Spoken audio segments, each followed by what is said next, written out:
Hey guys, what's up and welcome back to this YouTube channel. It's your guy Igor here. Guys, did you know that 3 in 4 Canadians who are shopping, who are really wanting to buy their own home, cannot afford it? It's basically 75% of those Canadians who want to have their own home, they cannot buy it. And in today's video, I decided to prepare it because I have a solution for that. So if you are planning and buy your home, your first home in Canada, you're not one of those boomers, you're not an older generation, you were unfortunately left out on the situation, on the market, what's happening right now across Canada, especially across major provinces like Ontario or BC, when those guys were at the age of being able to afford a house, they purchased it. Right now the prices are so high, so they can buy a second or a third home because they have the equity. They are already into the market. They have $600,000, $700,000 or $1 million or $2 million equity on their hands. They can buy another one. But if you are a new immigrant, if you didn't come to Canada with millions of dollars, if you were born in Canada and you don't have rich parents and you have to work on your own,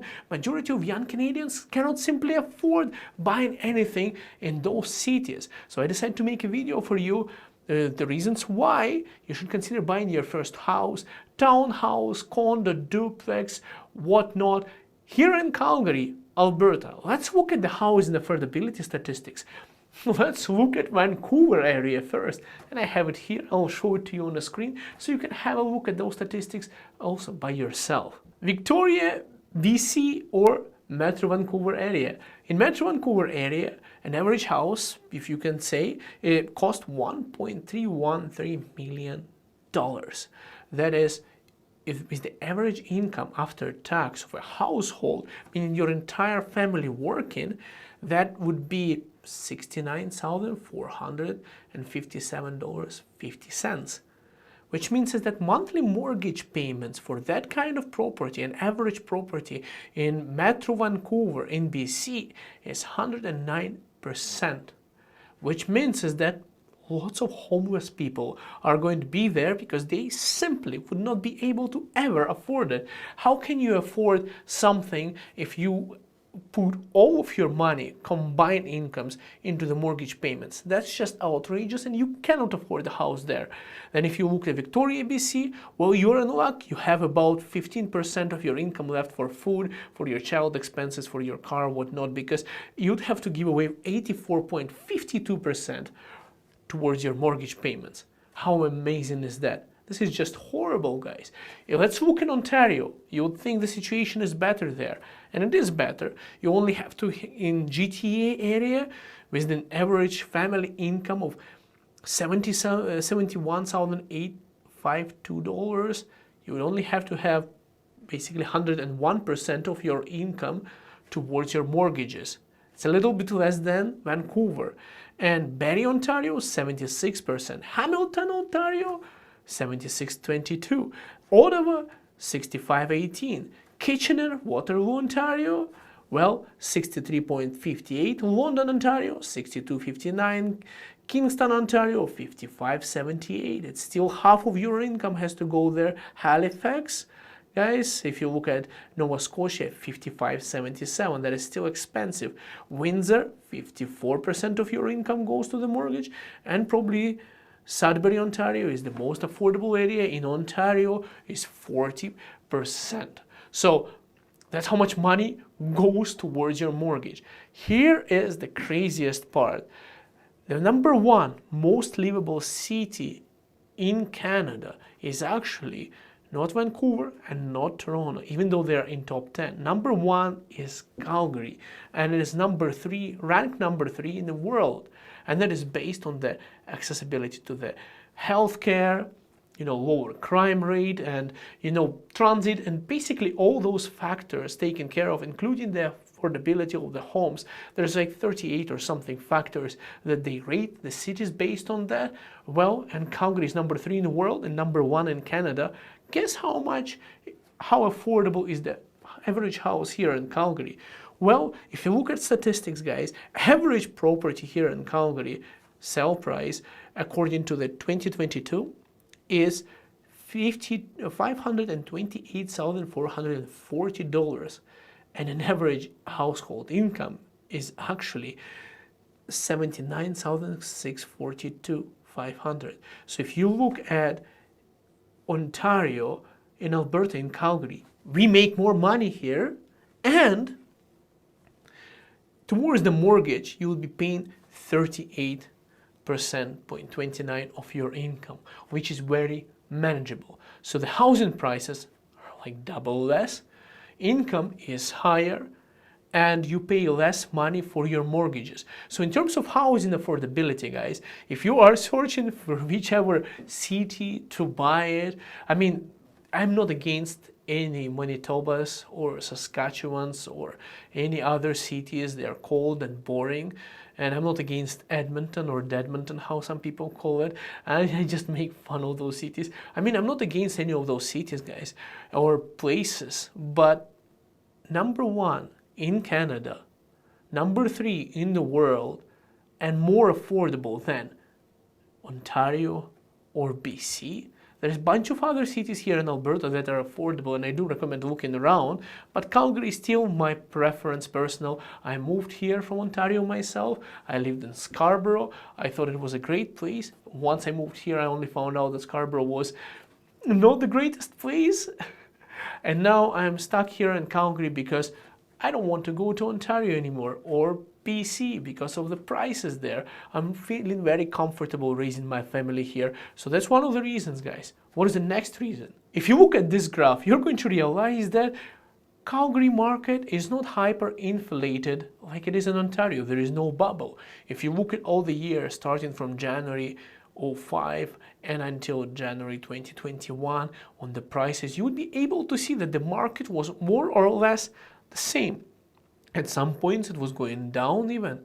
So it was not growing as crazy as it was growing in Ontario or Vancouver. So whatever is happening here in Calgary, the housing is not going to drop as much because the market here wasn't hyper-inflated. Yes, the prices did go up in the last 2 years, but they haven't gone up as much as they kept on going up and up in Ontario or BC. Next point is why you should be buying in Calgary is housing statistics don't lie, and Calgary has a very strong market. If you look at this chart, you're going to see that, well, we have benchmark of $540,000, which is higher than last year. If you look at the days on the market, is less. What this means is that we still have a very strong market here. We have strong economy, a lot of people, low unemployment rate, good prices for oil, which is starting to go down a little bit, but let's see what happens. We have a really strong economy here. People have lots of savings. A lot of people moved here from Ontario and BC. Lots of interprovincial travel happened. I myself personally, guys, being a realtor with XP Realty here in Calgary, Alberta, I have a lot of people relocate here from Ontario and BC. Most people, of course, came from Ontario. Anyways, the economy here is very strong. The market is still a seller's market. It didn't crash.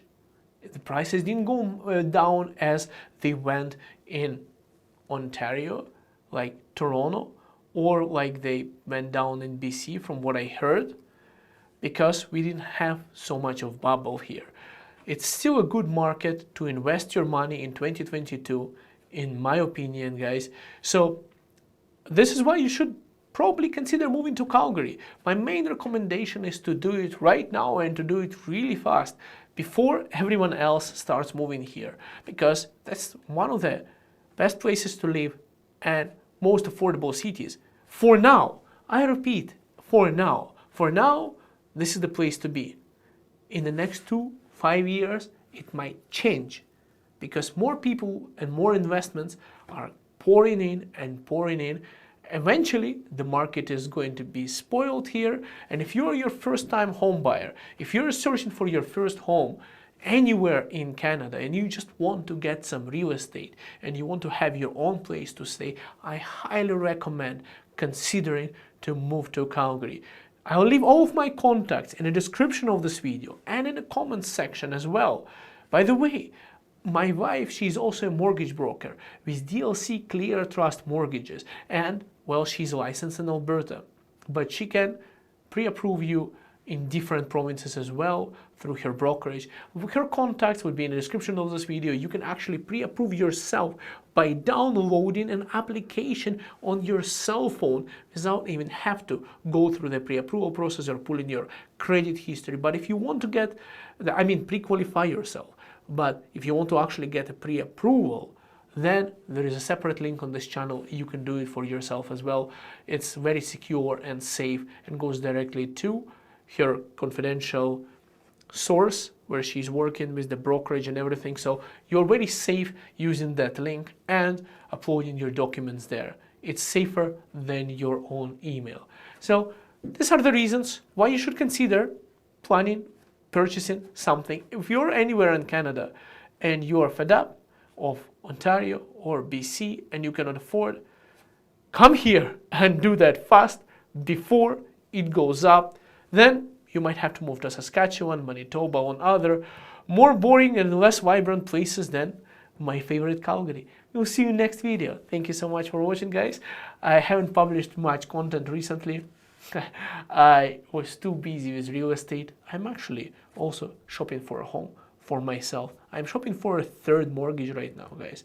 It's really exciting. It's even more exciting to buy homes for myself, not only helping others. Because I feel that the market is good right now. The interest rates, they went up, but they're still good. And before they go higher, I would love to have another property for myself. See you in the next video. Bye for now.